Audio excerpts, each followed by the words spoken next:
Hey, how you doing, team? Rob Lytle here. I just want to take a moment before I go back in the house after church. My family just got out of the car, but while I have this moment of silence, I just want to say Happy Mother's Day to all the mothers out there. I sent a message out this morning on Facebook and Twitter and Instagram, but I really just want to express the importance of motherhood. And you all know this, but I got to get this off my heart. Because it's been weighing on me all morning as I looked in the eyes of my beautiful wife, and as I watched how amazing my kids are, which is a great, it's just attributed to her motherhood. I lost my mother when I was very young, as many of you know, but I just want to say Happy Mother's Day to a few people. And here's the truth of the matter is I did lose my mother when I was young, and I'll talk about that briefly in a moment, but many women stepped in along the way to help make me the man that I am today. One being my younger sister, Sarah. We've grown up through the years, she has many kids of her own with her wonderful husband, Jamie. They've been married 30 years, something like that, about 21 years. And I can't imagine life without them. And watching her raise her kids help contribute to my fatherhood. So even my younger sister stepped in as a mother in the absence of mine. Another person, and I don't want to miss anybody. I'm kind of hesitant to say any names, but I will say a few people that have been instrumental in seeing the guy that you see before you right here in this video. My Aunt Melody, who's passed on, did a remarkable job with me, and she contributed a lot after my mother passed away. Two of my cousins, older cousins, Sissy and Ann, who have been like mother figures my entire life and still are today.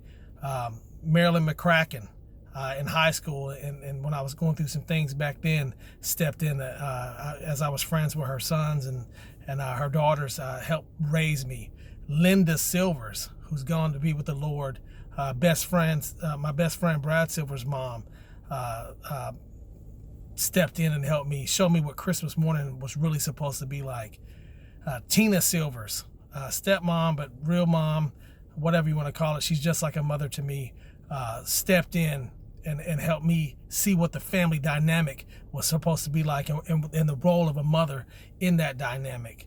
Of course, my own mother, and I'll talk about her in a minute, but my mother-in-law right now, my wife Michelle's mother, Melinda Tapia, she has accepted me into her family, accepted my children into her family, and just made us feel at home. And she's just a beautiful woman. Emma Richardson, the grandmother of my two older children. She actually was a great role model as a woman, and she's gone on to be with the Lord as well. And there's been several of them, so if I miss a name, I even hate to mention names, but I will talk about my grandmother, Miss Betty Lytle, who was a remarkable role model, a solid black woman, raised in the South, had morals, taught me my spirituality, introduced me to what Christian behavior is supposed to be like. And she's gone on to be with the Lord as well, and I love her dearly. And I miss Grandma Betty, man. Gosh, I miss her. She was somebody that I could talk to, second to prayer, second to my ability to talk to the Lord. My Grandma Betty was there. And then, I like to talk about my mom. And, I'm not going to get emotional on Facebook, but I'll tell you this. My mother was murdered when I was 12 years old. She was taken from me, and the guy who did it ended up killing himself the same night. But her absence has been felt, it caused traumatic stress and turmoil in our lives. My sister and Sarah had to grow up without a mother. Like I said, thank God that these other beautiful women stepped in along the way, and I know that was only the grace of God. But I tell you, growing up without a mother is very hard. Your biological mother, it's extremely hard. And I miss my mother dearly to this day. She died almost 30 years ago, and it's just been a tremendous toll on my heart. Her absence was definitely felt, but I will say all that to say this and get to this final point. If your mother is still breathing, reach out to her. I don't care if you haven't talked to her in years. I don't care if you have a strained relationship with your mom. Reach out to your mother and tell her that you love her. Because once she's in that ground, it's too late. She's not coming back, and all these unsettled, unspoken things that you're holding on your heart right now, you're never going to get a chance to get them off your chest. So get with your mom. No matter how strained your relationship is, that's your mother.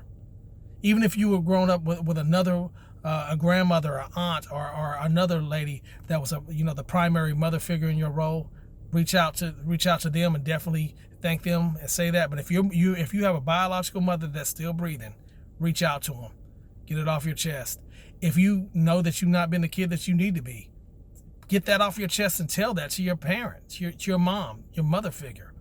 Let them know how instrumental they were in the making you. And guess what? If you've been messing up and they were good parents, let them know that your mess ups is not their fault. We make our own choices in this world. And this message is out there for somebody. I don't know what it was, but it's been on my heart all morning. And I just like to say happy Mother's Day to all the beautiful moms out there. God bless each one of you, and I'll see you at the pinnacle.